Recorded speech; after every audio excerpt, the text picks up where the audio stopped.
更深入体会，在高雄创业36周年，我们也开始做这个商品快销国外，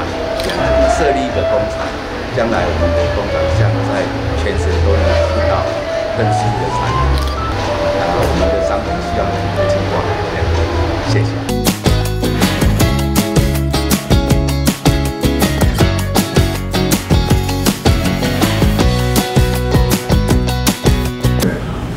邓师傅在高雄已经36年了，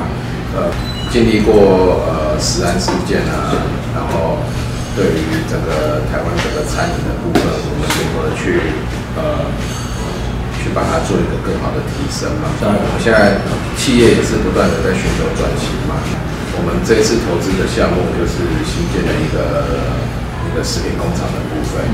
在未来我们的食品工厂里面会做到的部分。那农场到餐桌，目前我们希望说，就是以这个理念为出发点，我们现在已经有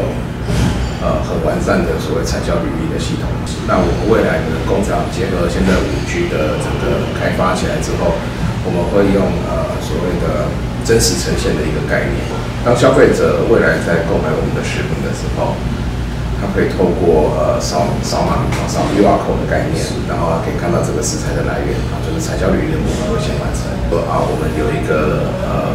符合这个所谓食品卫生规范的一个工作场所，透过5G 的方式，可以让消费者看到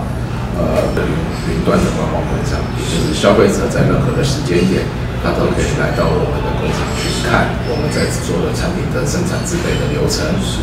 那这个一整个系列，其实对于我们台湾未来来讲，